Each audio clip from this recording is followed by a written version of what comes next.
Sahabat-sahabat Kristus, salam jumpa dalam acara Sabtu, Sarapan Bersama Tuhan. Adapun menu sarapan hari ini diambil dari Yesaya pasal 9 ayat 5 dan 6a. Sebab seorang anak telah lahir untuk kita, seorang putra telah diberikan untuk kita. Lambang pemerintahan ada di atas bahunya, dan namanya disebutkan Orang Penasehat Ajaib, Allah yang perkasa, Bapa yang kekal, Raja damai. Besar kekuasaannya, dan damai sejahtera tidak akan berkesudahan di atas tahta Daud dan di dalam kerajaannya.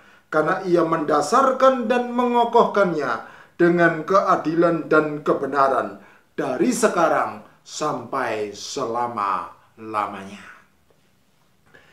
Yesaya bin Amos merupakan seorang Yehuda yang tinggal di Yerusalem dan melayani sebagai nabi Tuhan pada zaman Uzia, Yotam, Ahaz, dan Hizkia, raja-raja Yehuda.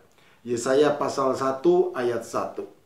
Oleh karena itu, nubuat-nubuat Yesaya terjalin erat dengan sejarah kerajaan Yehuda pada masa itu yang sedang menuju kehancuran.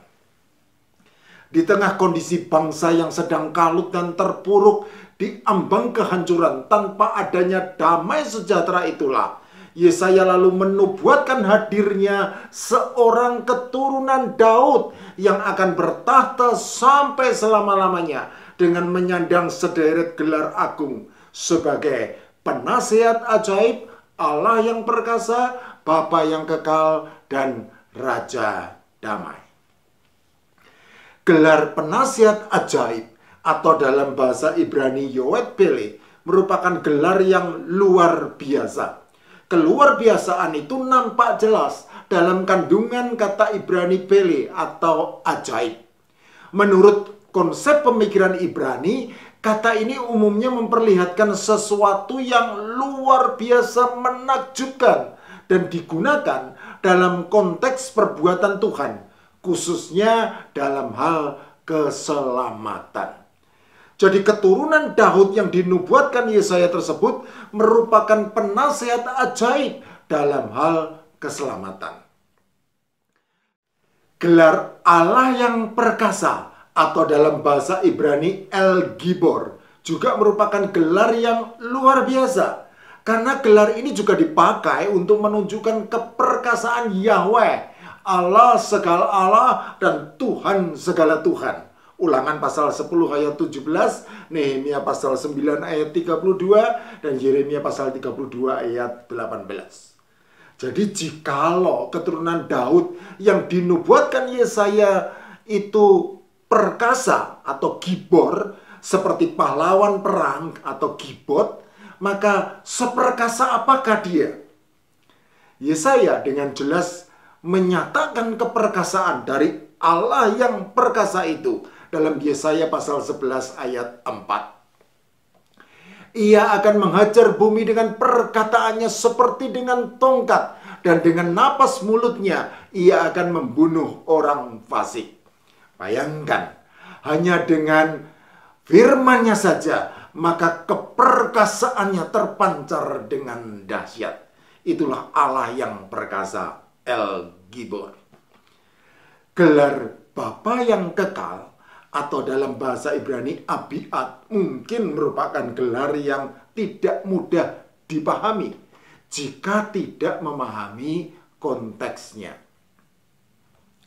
Tetapi apabila melihat konteksnya dalam Yesaya pasal 1 ayat 2 yang menjelaskan bahwa Yahweh mengasihi bangsa Israel seperti seorang bapa mengasuh dan membesarkan anak-anaknya, sehingga dia juga disebut Bapa bagi umatnya, Yesaya pasal 63 ayat 16, Yesaya 64 ayat 8, maka jelaslah bahwa gelar Bapa yang kekal itu menegaskan bahwa keturunan Daud yang dinubuatkan Yesaya itu merupakan pribadi yang kekal. Dan sejatinya tidak ada pribadi yang kekal selain Allah. Jadi gelar ini menunjukkan bahwa Allah yang kekal itu sendiri yang berinkarnasi dan menjadi sama dengan manusia. Yohanes pasal 1 ayat 14. Gelar Raja Damai atau dalam bahasa Ibrani Shalom bisa jadi merupakan gelar yang aplikatif dengan kondisi bangsa Israel pada saat itu yang sedang terpuruk dan kehilangan damai sejahtera. Karena gelar ini menunjukkan bahwa keturunan Daud yang dinubuatkan Yesaya itu bukan sekedar raja biasa, melainkan raja yang membawa damai sejahtera. Bahkan sejatinya raja itu adalah sang pemilik damai sejahtera atau shalom. Konsep tentang shalom sama tuannya dengan konsep tentang penciptaan dan keselamatan. Ketika Allah menciptakan manusia dan menempatkannya di Taman Eden, Allah memberkati dengan shalom. Tetapi ketika manusia jatuh ke dalam dosa, maka shalom itu lenyap dan hanya akan pulih kembali seperti sedia kala ketika anak manusia berhasil meremukkan kuasa dosa. Kejadian pasal 3 ayat 15.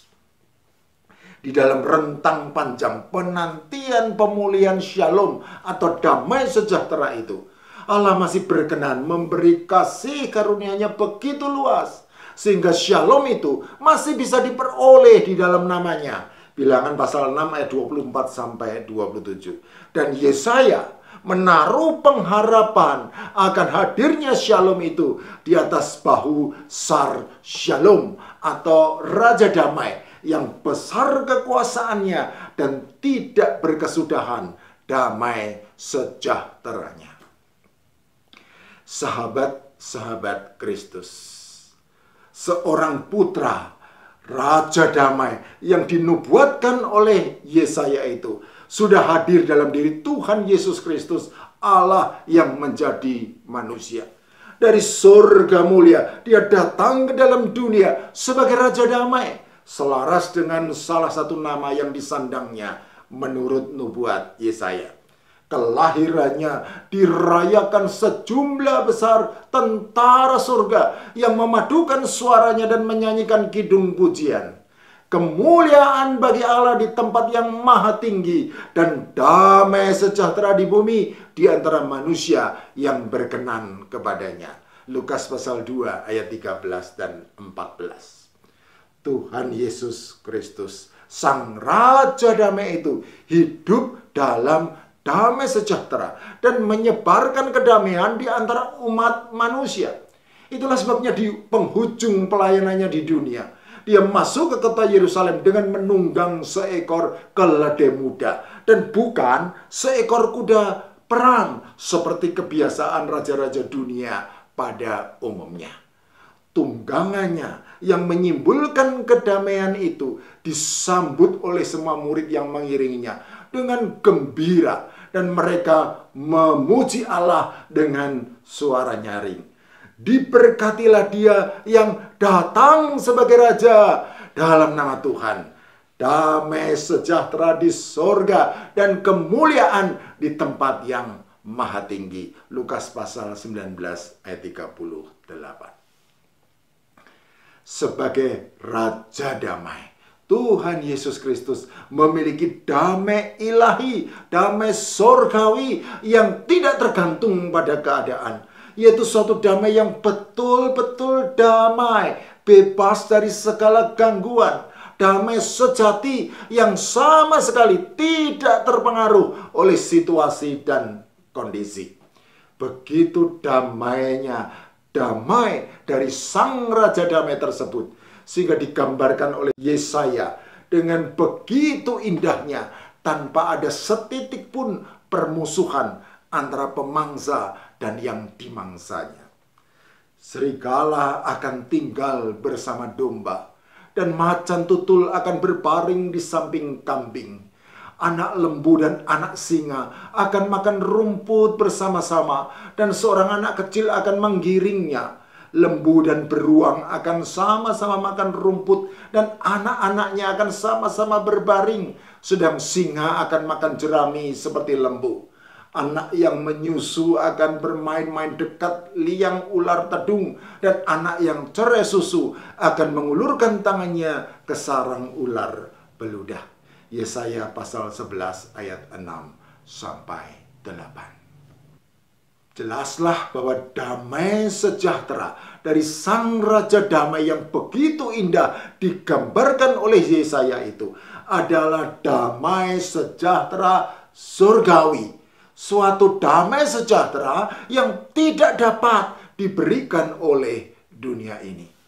Itulah sebabnya sebelum meninggalkan para muridnya, Tuhan Yesus Kristus Sang Raja Damai itu berkata, "Damai sejahtera ku tinggalkan bagimu.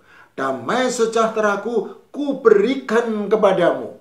Dan apa yang ku berikan tidak seperti yang diberikan oleh dunia kepadamu. Janganlah gelisah dan gentar hatimu." Yohanes pasal 14 ayat 27. Sahabat-sahabat Kristus, Natal tahun ini mungkin terasa berat dan mengikis damai sejahtera yang ada dalam diri kita. Berhubung beban hidup yang menimpa kita saat ini memang sangatlah berat. Tetapi janganlah lupa bahwa Natal yang kita rayakan setiap tahun sejatinya adalah peristiwa lahirnya Yesus Kristus Sang Raja Damai ke dalam dunia dan juga ke dalam hati setiap kita yang percaya kepadanya. Jadi yang terpenting adalah apakah kita semua sudah berjumpa dengan Tuhan Yesus Kristus, Sang Raja Damai itu? Jika sudah, maka janganlah gelisah dan gentar hatimu. Damai sejahteranya diberikan kepada setiap kita yang percaya kepadanya. Suatu damai sejahtera yang tidak dapat diberikan oleh dunia ini. Jadi, janganlah gelisah dan gentar hatimu.